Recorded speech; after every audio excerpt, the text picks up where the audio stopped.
Shoshana Zuboff, The Age of Surveillance Capitalism, The Fight for a Human Future at the New Frontier of Power.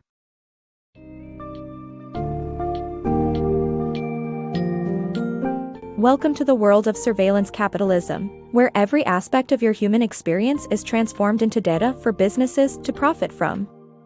In this summary of Shoshana Zuboff's The Age of Surveillance Capitalism, The Fight for a Human Future at the New Frontier of Power, you will discover how companies like Google, Facebook, and Amazon are profiting from your personal information. You'll learn about the rise of this new form of capitalism, the changes it has brought about in society, and the stakes it holds for our privacy and freedom. Brace yourself as we explore the fascinating, yet concerning implications of surveillance capitalism and its impact on our lives.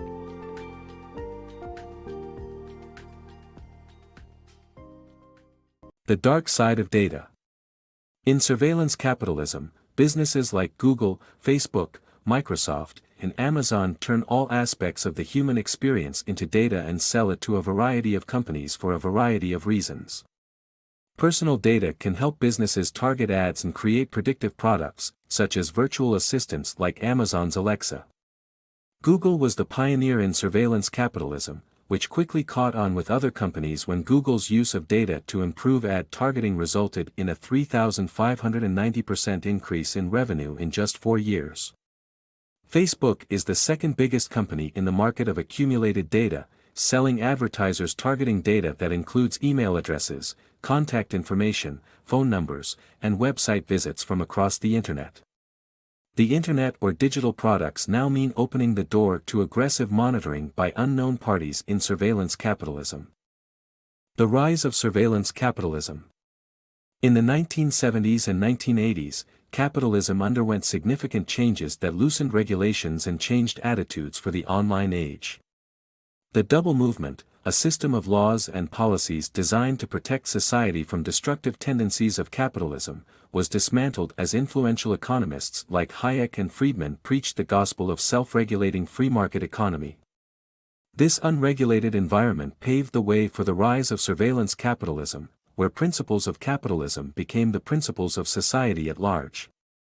With unprecedented amounts of wealth accumulated by the highest income brackets, surveillance capitalism thrives within the self-governing rules of free market capitalism, posing a threat to global stability. The evolution of online privacy.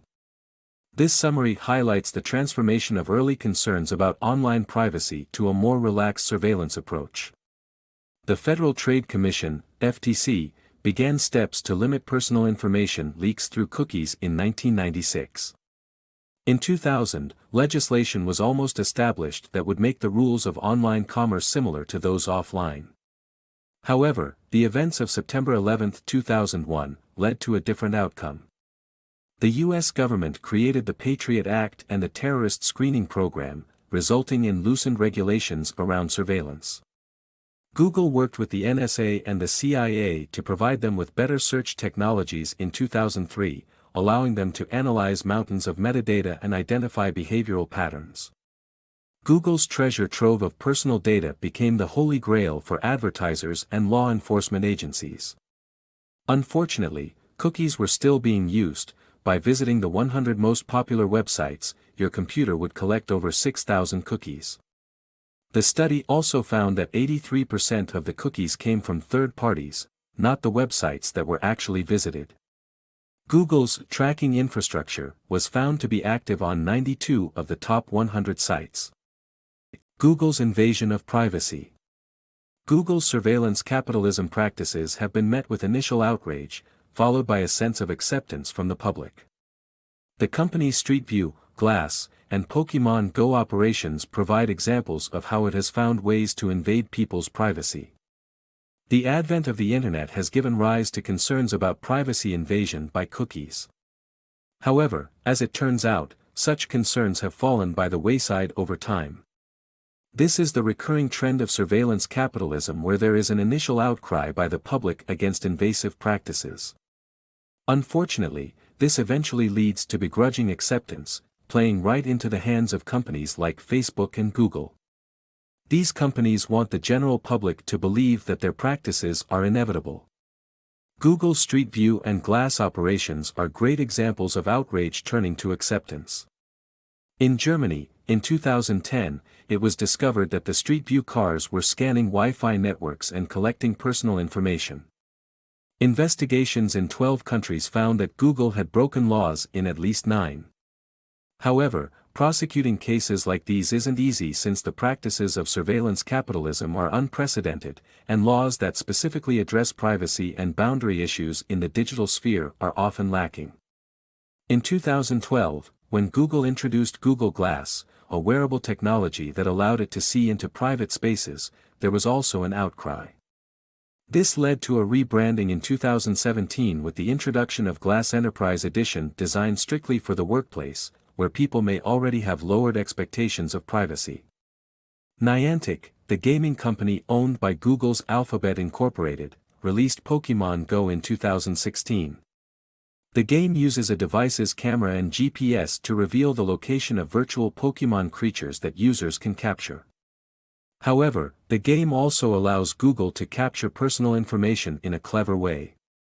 The reason the game requires access to user contacts and to find accounts on device has nothing to do with gameplay and everything to do with surveillance capitalism. Google's surveillance capitalism practices have found ways to invade people's privacy and provide a grave cause for concern. The granular data collection of surveillance capitalism. Google's advanced data collection goes beyond just location and browsing habits, as the company aims to know about your wants, needs, and even emotional state. This granular level of data includes the use of emotional analytics, digitally enhanced fabrics, and social media analysis to modify consumer behavior. Advertisers can use this data to sell their products effectively and boost revenue, making this data a goldmine. If you care about democracy and free will, this advanced level of data collection should concern you. The murky world of behaviorism. Silicon Valley's interest in analyzing behavioral data has led to the emergence of behaviorism.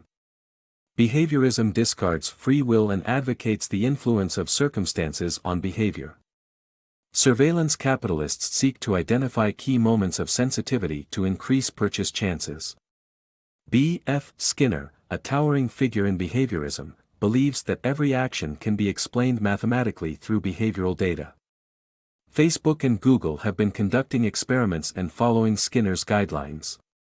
The popularity of Pokémon Go allowed businesses to pay for hotspots, resulting in significant boosts in business. Dystopian visions and the menace of surveillance capitalism. In 1948, 2 books, Walden 2 and 1984, were published, giving insights into a future with or without personal freedom. While the former was criticized for advocating extreme behaviorism, the latter served as a warning of the dangers of dystopia. The message is clear: surveillance capitalism should not be accepted as inevitable. Despite the warnings in 1984, surveillance capitalists want to monitor our every move, with Google's new car contract being an example of such invasive control. Automated contracts are being touted as inevitable, when in truth, they are not. Facebook's Cambridge Analytica scandal has raised concerns about information misuse and its impact on democracy and privacy. Fighting back against surveillance capitalism. The widespread use of surveillance capitalism isn't inevitable, and people aren't willing to sacrifice their privacy for convenience. Research shows that people reject the concept of targeted advertising when they understand how their personal data is being collected. There's a significant imbalance between the information companies collect and what's being used. People often feel outraged when they learn what's going on behind the scenes. The next generation is particularly vulnerable, given that they are growing up with smartphones and don't know a world without them. Social media platforms, including Facebook, use behaviorist tactics, leading to addiction and depressive symptoms among teens. However, researchers have developed alternative visions of ubiquitous computing that prioritize user privacy, such as the aware home. In conclusion, we can fight back against surveillance capitalism by advocating for user privacy-centric technologies and alternatives.